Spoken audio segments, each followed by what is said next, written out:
Fala, gente boa do canal.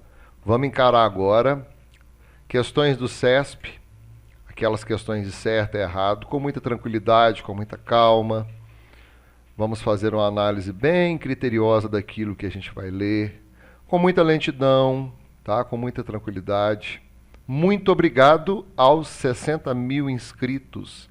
60.117 inscritos. Cara, isso aqui é maravilhoso demais. Muito obrigado a todos que participam desse canal e fazem esse canal acontecer. Vamos agora para a aula, direto. Observe que eu tenho aqui alguns textos e eu não consigo melhorar a resolução das fontes utilizadas. Na realidade, eu preciso adequar o texto ao tamanho da página. Então, quanto mais eu aumento, mais ele perde na qualidade. Tá vendo? Olha só. O ideal seria lê-lo assim. Mas, como tem gente que acompanha em tablet, em iPhone, etc., então eu preciso fazer assim. A qualidade está prejudicada pelo tamanho do texto, porque esse aqui é uma imagem. Mas aqui embaixo nós temos a questão, e aqui eu não tenho perda de qualidade. Nós vamos ler as questões do CESP. Se é certo, se é errado, nós vamos discutir. Eu vou mostrar o meu ponto de vista. Você não é obrigado a concordar comigo. Você pode ter outro ponto de vista. Daí você deixa nos comentários. Muito tranquilo. Eu vou lhe falar o que eu acho, após a leitura atenta. Vou retomar algumas releituras. Depois eu vou mostrar o que eu acho da resposta. Vamos ao texto, então. Texto 1. O Juca, aqui em cima, olha. O Juca era da categoria das chamadas pessoas sensíveis, dessas a que tudo lhes toca e tange. Se a gente lhe perguntasse, como vais, Juca? Ao que qualquer pessoa normal responderia, bem, obrigado, com o Juca a coisa não era assim tão simples. Primeiro fazia uma cara de indecisão, depois um sorriso triste, contrabalançado por um olhar heroicamente exultante, até que esse exame de consciência era cortado pela voz do interlocutor, que começava a falar chamente em outras coisas, que, aliás, o Juca não estava ouvindo. Porque as pessoas sensíveis são as criaturas mais egoístas, mais coriáceas, mais impenetráveis do reino animal. Pois, meus amigos, da última vez que vi o Juca, o impasse continuava. E que impasse? Observe essa palavra aqui, ó. Eu tive dificuldade até para lê-la. Chamente. Estavam-lhe ministrando a extrema-unção. E quando o sacerdote lhe fez a tremenda pergunta, chamando-o pelo nome, Juca, queres arrepender-te dos teus pecados? Vi que, na sua face devastada pela erosão da morte, a dúvida começava a redesenhar, reanimando-a, aqueles seus trejeitos e caretas, numa espécie de ridícula ressurreição. E a resposta não foi sim nem não. Seria acaso um talvez, se o padre não fosse tão compreensivo ou apressado, despachou-o num átimo e absolvido, que fosse amolar os anjos lá no céu. E eu imagino o Juca a indagar até hoje. Mas o senhor acha mesmo, sargento Gabriel, que ele poderia ter-me absolvido? Pronto, este é o texto. Eu percebi que se trata de um texto extemporâneo, uma linguagem extemporânea. Vamos anotar isso. Quando eu tenho uma linguagem atual, eu falo que a linguagem é contemporânea. Então, nos dias atuais. E quando eu tenho extemporâneo, eu falo que é anterior à nossa época. Lembrando que esse nosso aqui pode exigir crase ou não, porque é um pronome possessivo. É uma característica dos textos extemporâneos. Algumas palavrinhas assim, ó. Chamente. Outro exemplo. Os textos de Machado de Assis são extemporâneos. Por isso a gente encontra algumas palavras numa língua portuguesa antiga. Parece um outro dialeto, uma outra expressão oral, mas não é. É porque a língua antiga é diferente da língua atual. Diante desse texto, a primeira questão é: caso seja suprimido o pronome lhes na linha 2, a correção gramatical do texto será mantida, embora o trecho se torne menos enfático. Algumas palavrinhas interessantes que colocaremos lá no nosso glossário. Você fez a aula anterior sobre memorização e etc. Então eu tenho aqui duas palavras que merecem participar do nosso glossário. Quais são? A primeira palavra é suprimido e a segunda palavra é enfático. O que é suprimido, escondido, retirado? Caso seja retirado o pronome lhes, a correção gramatical do texto será mantida, embora o texto se torne menos enfático. O que é enfático? Menos ênfase. Então, eu tirando lhes, eu vou dar menos ênfase ao texto. Vamos ler o trecho, vamos ler a linha 2. Está aqui, ó, linha 2. Começando pela 1. O Juca era da categoria das chamadas pessoas sensíveis. Dessas, atenção comigo, a que tudo lhes toca e tange. Bom, se eu tirar o lhes, vai ter algum problema? A pergunta é: caso seja suprimido, caso seja retirado, o lhes, eu vou perder alguma coisa gramatical? Ou seja, vai ficar errado o trecho? Voltando lá para a linha 2. Observe que eu tenho dois verbos após o lhes: toca e tange. Curiosamente, quem toca, acompanhe. Quem toca, toca alguma coisa ou toca alguém. Toquei você ou toquei a porta. Tange. Quem tange, tange alguma coisa ou tange alguém. Correto? Se eu tenho dois verbos transitivos diretos e antes dele um lhes, esse lhes é desnecessário, porque esse lhes, ele se refere a um objeto indireto.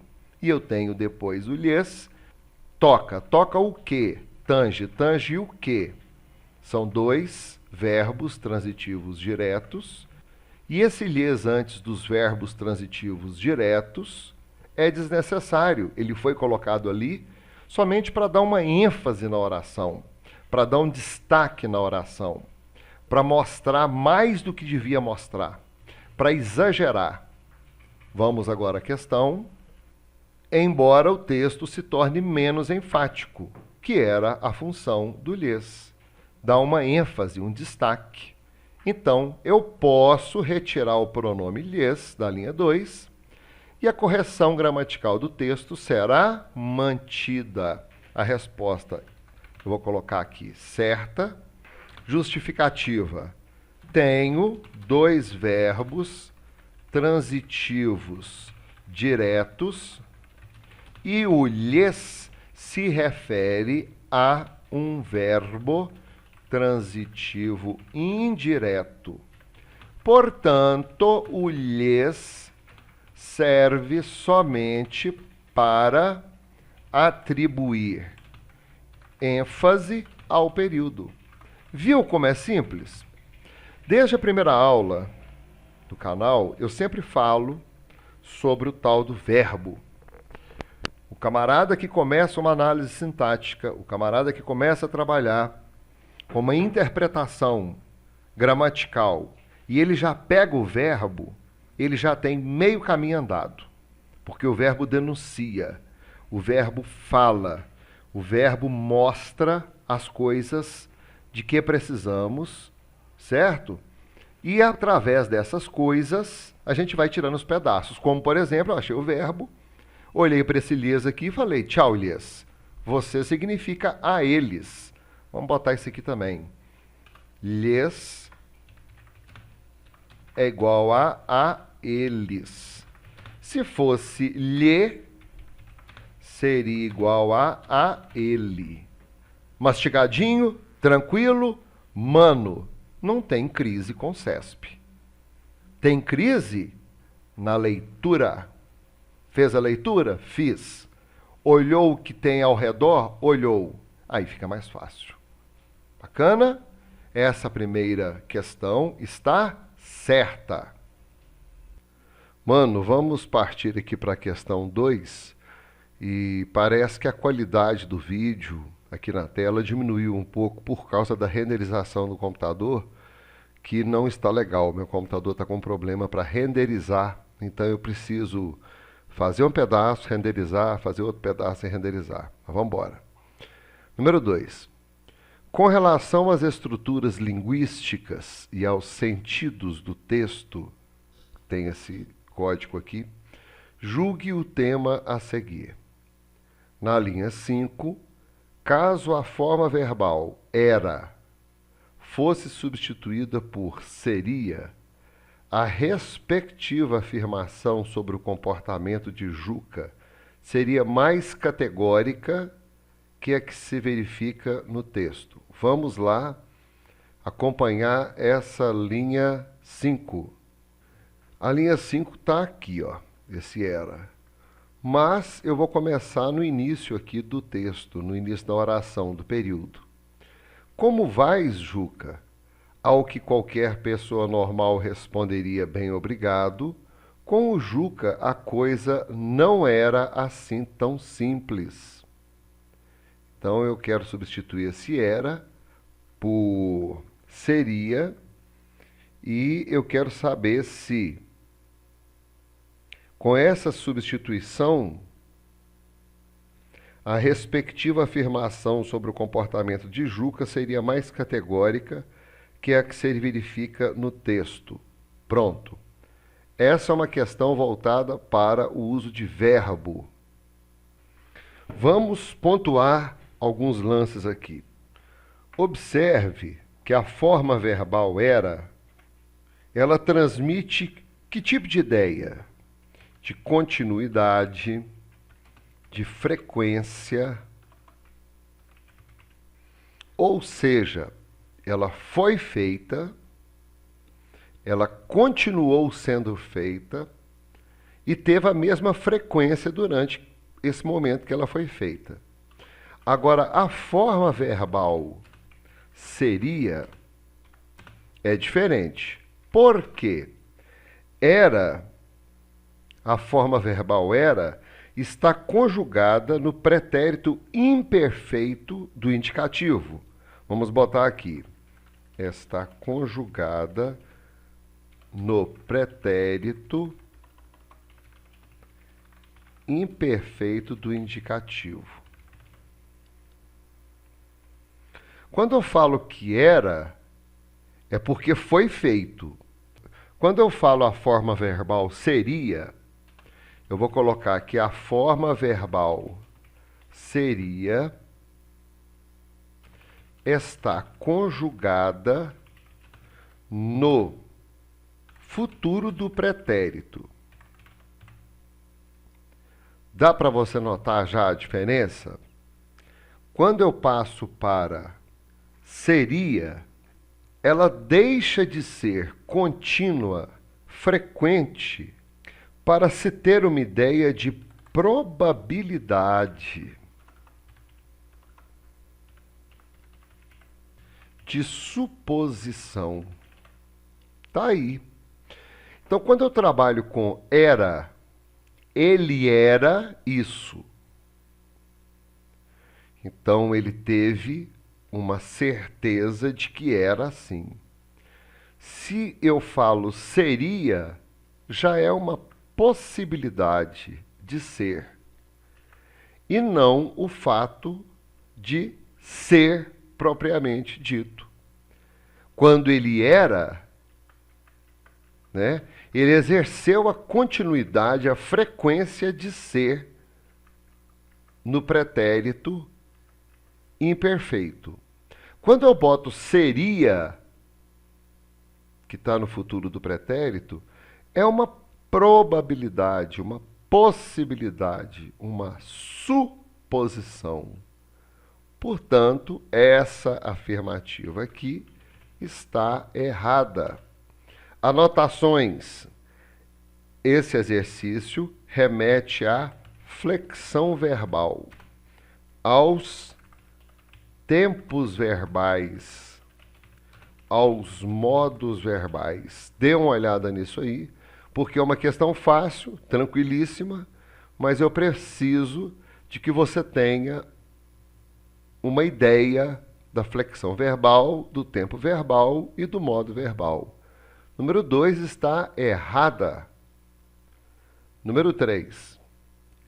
Com relação às estruturas linguísticas e aos sentidos do texto tal, julgue o item a seguir. Caso o advérbio heroicamente, da linha 7, fosse deslocado para logo após contrabalançado, da linha 6, haveria alteração de sentido do texto, embora fosse preservada sua correção gramatical. Vamos lá na linha 7 e na linha 6? Vamos começar aqui então na linha 5. Primeiro fazia uma cara de indecisão, depois um sorriso triste, contrabalançado por um olhar heroicamente exultante. A proposta é que o advérbio heroicamente fosse deslocado logo após a palavra contrabalançado.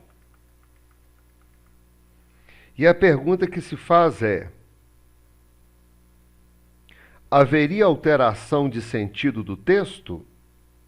Claro que haveria, porque heroicamente ele está ligado ao olhar. Então, um olhar heróico. Né? Ele teve um olhar heróico. Agora, se eu pego esse heroicamente e coloco ao lado do contrabalançado, quem vai receber a alteração adverbial de heroicamente não será o olhar, será o contrabalançado. Então, haverá alteração de sentido do texto. Mano, você está percebendo como é fácil trabalharmos as questões de certo e errado do CESP? Muito tranquilo.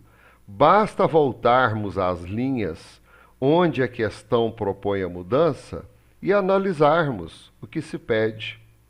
Repetindo, falou-se aqui na questão 3 que eu poderia tirar o heroicamente, que está ao lado do olhar, e colocar ao lado do contrabalançado. E aí a questão fala: terá uma alteração do sentido do texto, embora ele fosse preservado em sua correção gramatical? Sim, teria uma alteração, porque o heroicamente daria ênfase à palavra contrabalançado e não à palavra olhar. Então a número 3 está correta. E eu vou colocar a seguinte justificativa: heroicamente, na passagem original, está ligada à palavra olhar. Então terei um olhar heroicamente, tananã. Agora, e se eu tivesse colocado ao lado de contrabalançado? Então, terei um contrabalançado heroicamente. Tá vendo?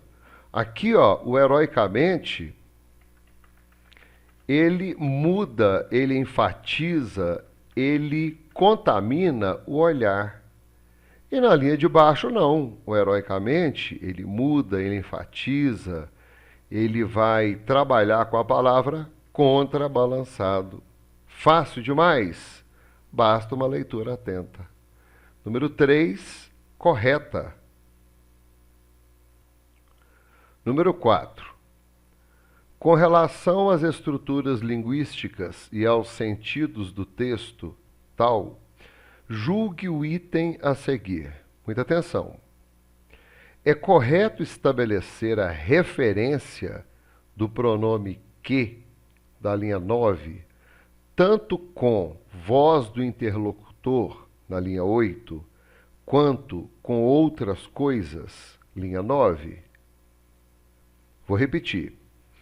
Referência do pronome que.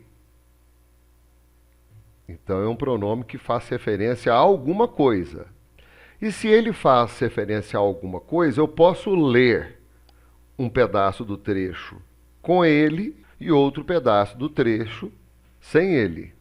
É correto estabelecer a referência do pronome que, da linha 9, tanto com voz do interlocutor, da linha 8, quanto com outras coisas?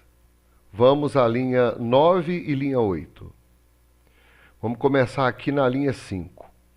Primeiro, aqui, ó, fazia uma cara de indecisão, depois de um sorriso triste contrabalançado por um olhar heroicamente exultante, até que esse exame de consciência era cortado pela voz do interlocutor, que começava a falar chamente em outras coisas, que, aliás, o Juca não estava ouvindo.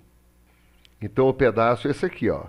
Que começava a falar chamente em outras coisas, e depois tem outro que aqui.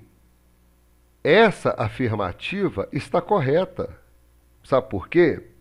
Olha só, eu vou excluir um trecho aqui que está isolado entre vírgulas, e o resultado vai funcionar. Olha aqui. Até que esse exame de consciência era cortado pela voz do interlocutor, que, aliás, o Juca não estava ouvindo. Percebeu? Vamos voltar aqui. Até que esse exame de consciência era cortado pela voz do interlocutor. Elimina a partir desse que até aqui embaixo. Olha só, até que esse exame de consciência era cortado pela voz do interlocutor, que, aliás, o Juca não estava ouvindo. Então esse que faz referência à voz do interlocutor, que, aliás, o Juca não estava ouvindo. Mais uma vez, até que esse exame de consciência era cortado pela voz do interlocutor. A voz do interlocutor cortou esse exame de consciência. Essa voz do interlocutor, aliás, não estava sendo ouvida pelo Juca. Então, esse que e esse que, ambos fazem referência à voz do interlocutor. Pura questão de leitura. Na internet aí tem uma porrada de gente falando, mas ela foi mal elaborada, mal isso, mal aquilo. Não, cara, mal elaborado foi a nossa leitura. A questão está certa e eu vou colocar aqui a minha justificativa. Olha o excerto original. Até que esse exame de consciência era cortado pela voz do interlocutor, que começava a falar chamente em outras coisas que, aliás, o Juca não estava ouvindo. Agora vamos retirar aquele período e, retirando o período, vamos perceber que o Juca não estava ouvindo a voz do interlocutor. Quer ver? Olha aqui. Até que esse exame de consciência era cortado pela voz do interlocutor, que, aliás, o Juca não estava ouvindo. Ele não estava ouvindo o quê? A voz do interlocutor. Simples demais, né, cara? Quando você faz a leitura e depois você escreve os detalhes. Número 4, questão 4, está correta. Número 5. A respeito das estruturas linguísticas do texto tal, julgue o próximo item. Eu não vou voltar no texto, não. No trecho, pois, meus amigos, da última vez que vi o Juca, o impasse continuava, o elemento pois, introduz uma concessão. Será, meu compadre? Quando é que a gente usa o pois? Olha só a dica. Pois depois de verbo indica conclusão.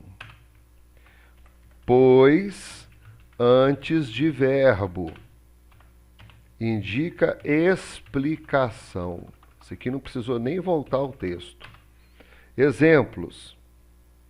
Ele chegou em primeiro lugar.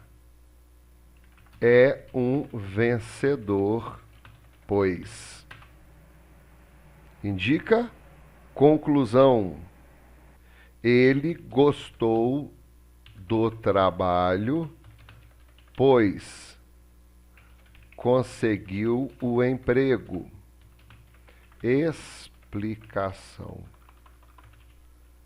Isso é um lance, assim, muito importante nesses concursos. Pois depois de verbo é uma conclusão, pois antes de verbo é uma explicação. Tem um vídeo aí no canal sobre isso. Exemplos. Ele chegou em primeiro lugar. Ele é um vencedor.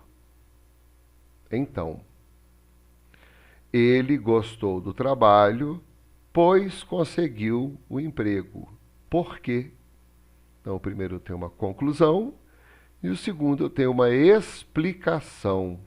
Então, a questão 5 está errada. Número 6. Sem prejuízo para a correção gramatical e para o sentido do texto, o trecho que ele poderia ter me absolvido, linha 24 e 25, poderia ser assim reescrito, que ele poderia ter absolvido-me. Certo ou errado, meu compadre? Você já sabe que isso aqui está errado, questão errada. Por quê? O particípio não admite pronome pessoal do caso oblíquo enclítico. E o que é isso, hein? Eu vou colocar aqui próclise, ênclise e mesóclise. Mesóclise é quando o pronome pessoal do caso oblíquo vem no meio do verbo. Um exemplo para a mesóclise. Falar-lhe ia. Quando é que eu uso mesóclise? Olha aí. Emprega-se a mesóclise quando o verbo estiver no futuro do presente ou no futuro do pretérito identificativo, desde que não se justifique a próclise. O pronome fica intercalado ao verbo. Intercalado, ele fica no meio do verbo. Olha aqui. Olha o lhe aqui. Deixa eu botar em amarelo. No caso da questão, ele apresenta o me antes do absolvido. Então, virou um caso de próclise. E ele está propondo um caso de ênclise. O que é ênclise? Vem depois. Absolvido-me. E não se usa pronome pessoal do caso oblíquo na ênclise com particípios. Ele só aceitaria a próclise. Ter-me absolvido. Tá claro? Observe que aqui ele está antes, próclise. Aqui ele está depois, ênclise. E aqui ele está no meio, mesóclise. E aqui a dica para lembrarmos do caso da mesóclise. Tá? Então, essa questão está errada, porque o particípio não aceita colocação pronominal enclítica. Mano, a tela mudou outra vez, tá? Porque eu precisei renderizar e parece que ficou um pouco mais escura, mas rola numa boa. Número 7. Com relação às estruturas linguísticas e aos sentidos do texto tal, julgue o item a seguir. Essa aqui é uma questão curiosa. O trecho que fosse amolar os anjos lá no céu, linha 22, expressa o que o padre havia dito no momento em que Juca morreu. Eu preciso voltar lá na linha 22. Vamos lá. Vamos começar aqui na linha 19. Aqui, ó. E a resposta não foi sim nem não. Seria acaso um talvez se o padre não fosse tão compreensivo ou apressado. Despachou-o num átimo e absolvido. Que fosse amolar os anjos lá no céu. Pronto. A questão fala assim: o trecho que fosse amolar os anjos lá no céu expressa o que o padre havia dito no momento em que Juca morreu. Será? Se fosse o padre falando isso no momento que o cara morreu, deveria ter o seguinte, ó. Aspas, dois pontos, travessão. Essas são as marcas de citações dentro de um texto. Quando alguém vai falar alguma coisa dentro de um texto, usam-se as aspas, os dois pontos, o travessão. O que eu consigo interpretar aqui é o seguinte: passou pela cabeça do padre, né? O padre pensou nesse lance, que fosse amolar os anjos lá no céu. Isso aqui é um pensamento do padre. Como ele poderia ter pensado assim, vai com Deus. Como ele poderia ter pensado assim, nó, que cara chato. Como ele poderia ter pensado assim, já vai tarde. Aqui não. Ele fala assim, que fosse amolar os anjos lá no céu, me deixa em paz. Então, cara, ele não expressa o que o padre havia dito. Aqui que está o erro. Ele poderia ter expressado o que o padre havia pensado e não dito. Então, a número 7 está errada. Questão fácil essa, né? Questão de chegar e observar os delimitadores de falas dentro de um período. A número 7 está errada.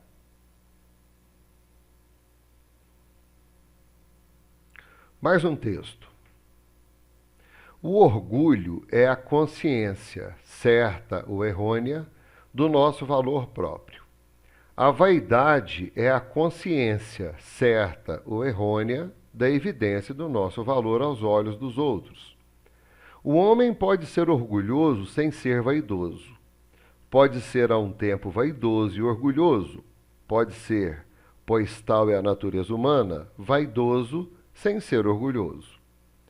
À primeira vista, é difícil compreender como podemos ter consciência da evidência do nosso valor no conceito dos outros, sem a consciência do nosso valor em si.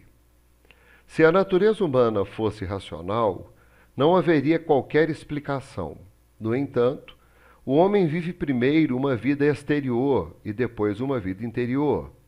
A noção do efeito precede, na evolução do espírito, a noção da causa interior desse mesmo efeito. O homem prefere ser tido em alta conta por aquilo que não é a ser tido em meia conta, por aquilo que é. Assim opera a vaidade. Número 8. Acerca dos aspectos linguísticos do texto precedente e das ideias nele contidas, julgue o próximo item.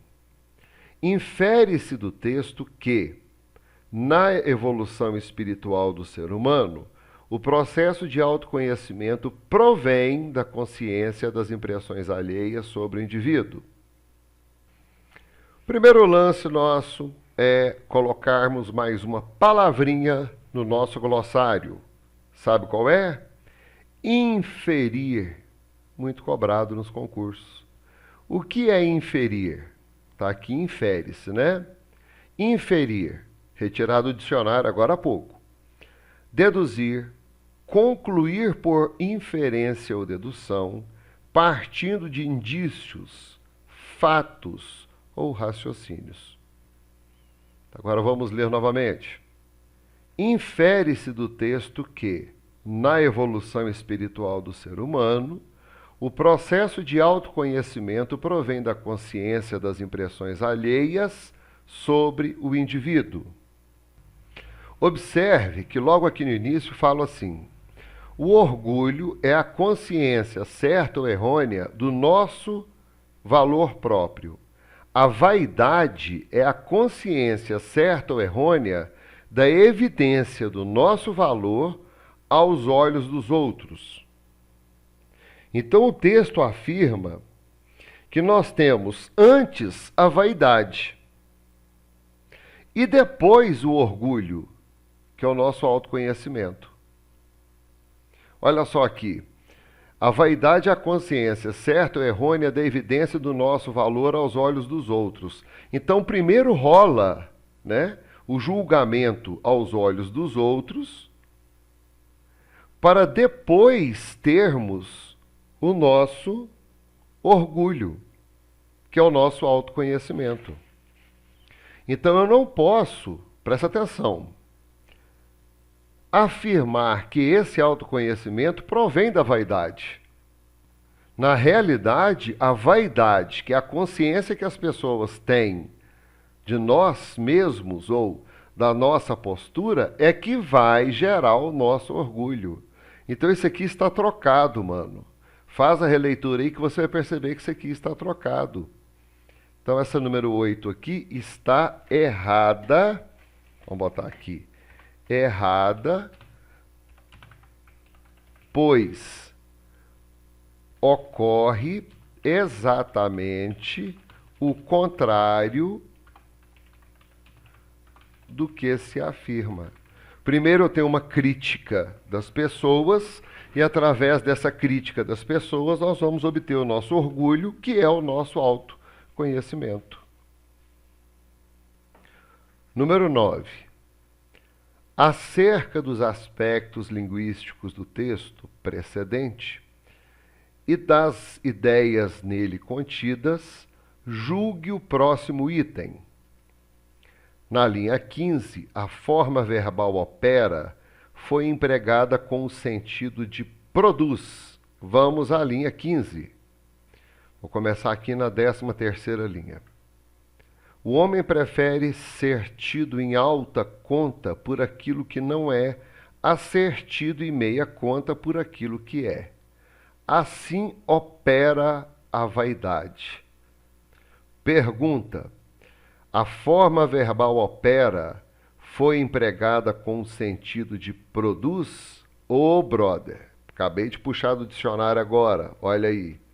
Peguei lá no dicio.com.br.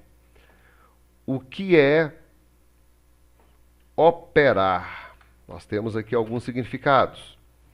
Fazer alguma coisa, produzir alguma coisa, executar alguma coisa, fazer alguma obra, realizar algum lance, fazer uma operação de cálculo, de química, e esse último aqui a gente vai tirar, né, que não tem nada a ver. Submeter alguém a uma operação cirúrgica. Vou até botar isso aqui em sublinhado e negrito, porque ele não tem nada a ver. Então, ele está errado. Quando eu chego aqui nesse trecho e falo assim: o homem prefere ser tido em alta conta por aquilo que não é, a ser tido em meia conta por aquilo que é, assim opera a vaidade. Eu quero dizer, assim rege a vaidade. Correto? Assim manda a vaidade. Assim reina a vaidade. Pode crer? Então a questão 9 está, vamos botar aqui, errada. Número 10. Acerca dos aspectos linguísticos do texto precedente e das ideias nele contidas, julgue o próximo item. Fácil essa questão. Eu estou avisando. A correção gramatical e as informações do texto seriam preservadas caso o período, à primeira vista, aqui teve um pedaço que foi retirado, do nosso valor em si, linhas 6 a 9, fosse assim reescrito: como é possível ser vaidoso sem ser orgulhoso? Parece algo, a um primeiro olhar, difícil de se entender. Cara, eu não preciso voltar às duas linhas citadas ou ao excerto citado. De cara já percebo algo aqui que não pode passar batido. Quando eu coloco isso aqui, ó, à primeira vista, eu uso o acento grave indicativo de crase. Vamos colocar aqui, ó, à primeira vista. Acento grave indicativo de crase. E agora eu boto esse aqui por último, olha. Como é possível ser vaidoso sem ser orgulhoso? Parece algo, a um primeiro olhar. Poxa, mano, que coisa bizarra. A um primeiro olhar. Aceita aqui? Não se usa crase antes de pronome indefinido. Tá aí. Simples assim. Fizemos 10 questões, tudo muito lento, tudo muito bem explicado. Farei outras videoaulas sobre o CESP. Essa aqui foi só para você ver o quão é simples resolvermos questões deste tipo. Basta atenção, basta releitura, basta botar o dedo lá em cima e aqui embaixo. Olha, bota o dedo lá na questão, depois você bota o dedo lá no texto. Sacou? É assim que se resolve. Meu compadre, vamos terminando por aqui. Vou terminar esse vídeo falando da vaquinha, porque eu já deveria ter falado antes, não deu tempo, eu estou falando agora. Essa aqui é a nossa vaquinha para comprar um computador novo para o canal. Se você puder ajudar, tiver condições, obrigado. Valeu demais, tá? Porque o meu já está só o pozinho. E, no mais, a gente se vê no próximo vídeo. Eu pego as opiniões e as sugestões dadas no Face, coloco o lance para votar, quem precisa disso ou daquilo, e a gente elabora mais um vídeo aí super legal, super agradável de se acompanhar, sem correria, sem pressa, sem obrigação de acertar, porque a gente aprende muito com os nossos erros. Bacana? Um beijo no seu coração, fica com Deus, muita luz e paz no seu caminho, e até a nossa próxima videoaula. Valeu!